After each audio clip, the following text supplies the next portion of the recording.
Hello, this is Philip Long, and I'll be introducing you guys to a few mechanics in my game, the RPG-TCG.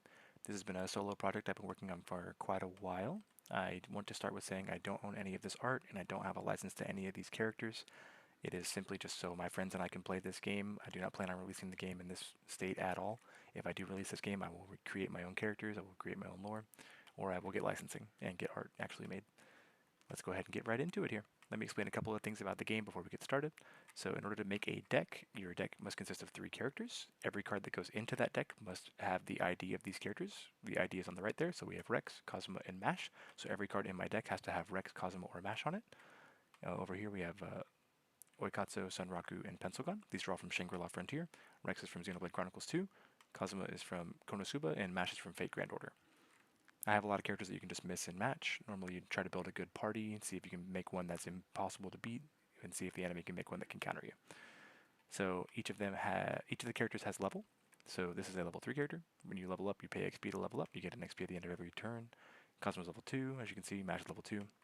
Each character can have one equipped. And back here, those equips give a bonus stats. Very nice. And sometimes some abilities like range and maybe a passive or two. Now, in this game, there is a power, armor, and health. So the power is how much damage they do with attacks, armor is how much damage they lower from attacks, and health is their current HP. Their max HP cannot go above their max HP, and their current health reaches 0, then they do die. When a character dies, you will lose a life. At the start of every turn, all characters revive with full HP. So when a character wants to attack, you will turn them sideways and target which character they are attacking, and then you will gain 1 energy. The enemy will then have the opportunity to respond to your attack. They cannot change the direction of your attack unless they have a character like Mash, which has Taunt. Taunt is a once per turn thing, so no matter how many characters you have with Taunt, only one of them can use it, and it will redirect that attack to this character. So we'll go ahead and start as though we were playing from the enemy's perspective here. Let's go ahead and lower that back down by 1. Alright, we will draw a card. Very nice. And then we will go ahead and go into our main phase. Main phase, you can do anything in any order you'd like. It does not bother me. Let's see. Sunraku has 5, 6, 7 attack. Boop boop. And that is definitely enough to kill Mash. We know that that taunt is going to get in the way of us killing anything else. We can still try to go for something else and assume that she'll taunt it over. So let's go ahead. So Sunraku will attack Cosmo. When he attacks, we will gain 1 energy. So Cosmo is the target. Now it is up to us. We can decide what we want to do here. We will activate Taunt, which will redirect that attack over to Mash, and then we will pay 1 for Mash skill card, which gives Mash +2 armor for 1 battle. So Mash will now have 5 armor. Beauty. There we go. So since she has 5 armor, Sunraku's attack has 7. We will lower that by 5, which only does 2 damage. Oh, I forgot the most important part. I'm sorry. Her equip card. Her equip card has Poise, which means Mash deals her counter attack damage first. Anytime you attack a character, that character gets a counter attack after you've attacked them. But with Poise, counter attack goes before the normal attack. So Sunraku has 1 armor, Mash has 3 attack, so Sunraku will be taking 2 damage from the counter attack before his attack goes off. That is only because Mash has Poise, which makes the counter attack go first. And then she will be taking the full 7, but we had the +2 armor. I just put it away, I'm sorry. +2 armor, which we will reduce by 5, and then she will take 2 damage.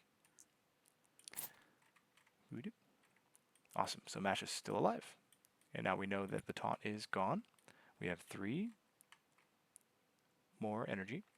We will go ahead and use all 3 of that energy to play You Pissed Me Off. It plays a Aura Vitality summon, then gives Oikatsu 2 angry tokens. So this is the Aura Vitality summon. Summons are a special zone over here. You can control as many summons as you want. They are a special card, kind of like a token in any other TCG. So this summon, you can only control 1 of it. And while you control this summon, Oikatsu gets +X power, where X is equal to half his current health. After your Oikatsu battles, you have to pay 2 energy, or this summon is destroyed. So, Oikatsu will then go, while you control that summon, he gets +2 health, and then his attack becomes half of his health, so that will be 5, and then he gets 2 angry tokens. So, these angry tokens actually give +1 power and -1 armor. So his will go up 1, that will go down 1, this will go up 1, and that will go down 1. The second part of his passive on this one is that his armor is lowered by 2 while you control a summon, so that will lower this armor by 2. Your armor cannot go negative, so he's just sitting at 0 armor and 7 attack. Alright, this is absolutely enough to kill Mash or Cosmo or Rex. In this exact instance, I think it would be best to go ahead and get rid of Mash, simply because she is a tank and maybe she's got some other tricks up her sleeve that I don't know, like another card that allows her to draw the aggro. So we will go ahead and just target Mash with this attack. We will attack, generate an energy. So we remember that Mash does do, unfortunately, Mash does her damage first. She has 3 damage, so he will be taking 3. Half of 7 will go down to 3. We round down in this game. And then we still have that to attack. So we can still kill Mash here. And she will pay 1 and play the exact same card to give herself +2 armor, which will mean 5 damage to 5 armor means nothing. So Mash still will not die. Alright, so at this point we're just really upset that Mash isn't dying. What are the odds he has that card again? Pencil Gun has at least 1 damage to kill Mash with, and she won't die if she swings into Mash. So we'll go ahead and attack with Pencil Gun into Mash. We're just sick and tired of this character. So Mash unfortunately does have the 3rd guard because I set this game up. So Mash will be getting that 2 armor, but there is one little thing Pencil Gun can do in response. So in response to Mash playing that card, we will pay 2 and play our Pencil Gun card, which is also quick, so it allows us to respond. Until the end of the turn, whenever Pencil Gun takes damage, she gets +2 attack. So Mash does her damage first with the counter attack because of poise, which means Pencil Gun will be taking 1 damage. And because Pencil Gun takes 1 damage, she will get 2 attack, which now puts her at 6 attack, which is 1 over Mash, which will finally kill Mash. Is what I want to say, but we have the second part of Servant Power. So once per turn, when this character would be destroyed, this character does a side attack targeting the enemy character with the most HP. Then this card takes 2 pure damage. So a side attack is just a regular attack that does not provoke a counter attack. In this case, Oikatsu has the most HP, so he will be going down 3 HP. And then after that side attack, she takes 2 pure damage, and pure damage ignores armor flat out, so it doesn't matter how much armor she has, she will be dying right here. But at least we got that little bit of extra damage off.